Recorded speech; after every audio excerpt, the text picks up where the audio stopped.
നാരായണീയം ദശകം 89 ശ്ലോകം 3. ശകുനിജസതു നാരദമേകദാ ത്വരിതതോഷമപൃച്ഛദീശ്വരം സഹജദിദേശ ഗിരീശമുപാസിതും നതു ഭവന്തം അബന്ധുമസാധുഷു.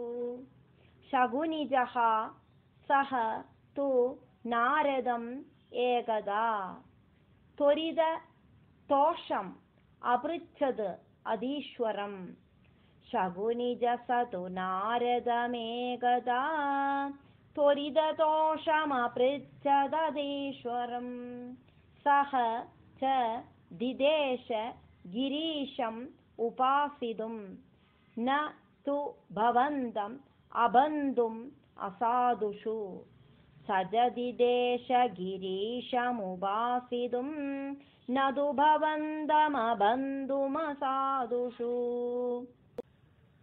ശകുനിയോട് പുത്രനാണ് மிருகாசுரன். பாரத கதையில வர சகுனி கிடையாது, இது வேற சகுனி. அந்த சகுனியோடு புத்திரனான மிருகாசுரன் ஒருக்கா நாரத மகர்ஷிட்ட கேட்கிற, தவம் இருந்து ரொம்ப ஈஸியா ஆரை பிரத்யட்சப்படுத்த முடியும் அப்படின்னு கேட்கிற. நான் ரொம்ப குக்கா தவம் இருந்து பகவானை பிரீதிப்படுத்தி பிரத்யட்சப்படுத்தி எனக்கு வரம் கேட்கணும். ക്ഷിപ്രമാ, അതായത് ഇമ്മീഡിയറ്റാ പ്രസാദിക്ക കൂടിന ഭഗവാൻ ആരാക്കും அப்படின்னு மிருகாசுரன் நாரத மகர்ஷிட்ட கேட்கிறார். நாரத மகர்ஷி சொல்றார், பகவான் மகாவிஷ்ணு நல்லவாள் கிட்ட மட்டும்தான் பந்துத்துவம் காமிப்பர். நல்லவாள் இல்லாத அசுரர்கள் கிட்ட மகாவிஷ்ணு பந்துத்துவம் உண்டாக்க மாட்டார். இந்த விஷயம் நாரத மகர்ஷிக்கு தெரிஞ்சதுனால நாரத மகர்ஷி பரமசிவனை தியானம் பண்றதுக்காக மிருகாசுரன் கிட்ட சொல்றார். നാരായണീയം ദശകം 89 ശ്ലോകം 4.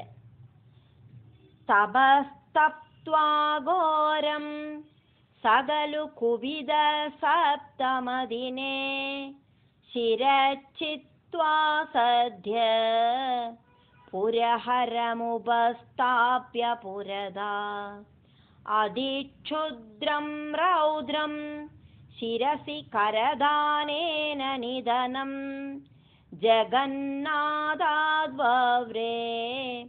ഭവതി വിമുഖാനാം ക്വശുഭതി. തപഃ തപ്ത്വാ ഘോരം സഹ ഖലു കുപിതഃ സപ്തമദിനേ ശിരഃ ഛിത്വാ സദ്യഃ പുരഹരം ഉപസ്ഥാപ്യ പുരദഃ.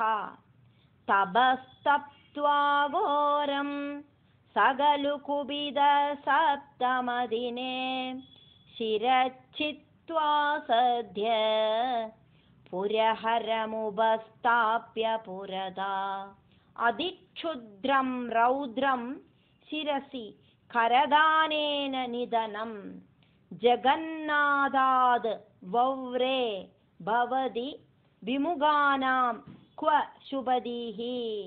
അതിക്ഷുദ്രം രൗദ്രം ശിരസി കരദാനേന നിധനം ജഗന്നാഥാത് വവ്രേ ഭവതി വിമുഖാനാം ക്വ ശുഭദീ. அப்படியாக இந்த மிருகாசுரன் அதி கடினமாக 7 நாள் தபசு பண்ணி பரமசிவனை சந்தோஷப்படுத்துறார். 7வது நாளைக்கும் ஹோமம் பண்றதுக்கு ஆரம்பிக்கிறார். 7வது நாளைக்கு அவனோடு தலைய அறுத்து ஹோமத்துல போட்டு பரமசிவனை பிரத்யட்சப்படுத்துறதுக்காக துணியற அந்த நேரத்துல பரமசிவன் திடீர்னு அங்க பிரத்யட்சமாயிட்டு அவனுக்கு உனக்கு என்ன வேணாலும் கேட்டுக்கோ வரம் தரேன் அப்படிங்கிற வரத்தை கொடுக்கிறார். உடனடியா அந்த அசுரனான விருகாசுரன் பரமசிவன் கிட்ட வித்தியாசமான டிஃபரண்டான ஒரு வரத்தை கேட்கிறேன். நான் ஆரோடு தலையில தொடரேனோ அவன் அப்போ செத்து போனான் அப்படின்னு ஒரு வரத்தை ஆக்கும் அவன் வாங்கறான்.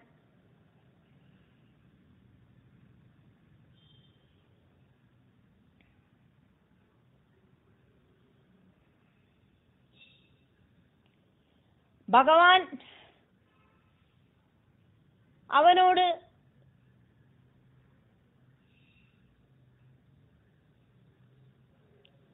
சரீரத்தை ஸ்பர்சிச்சதுனால அவனோடு அருந்து போன தலை மறுபடியும் பூர்வஸ்திதியில ஆச்சு.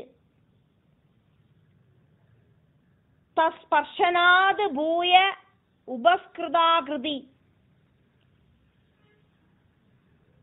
அப்படின்னு பாகவதத்துல தசமஸ்கந்தத்துல 88வது அத்தியாயத்துல 19வது ஸ்லோகத்துல சொல்லப்பட்டிருக்கு.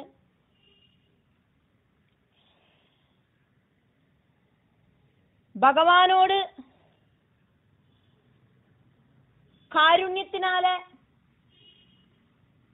அவனோடு தலை கழுத்திலேந்து விடுபட்ட தலை மறுபடியும் அந்த கழுத்திலேயே போய் ஒட்டிண்டது அப்படின்னாக்கும் சொல்லப்படுறது. அவன் பகவான் கிட்ட வித்தியாசமான வரமாக்கும் கேட்டு வாங்கினான்.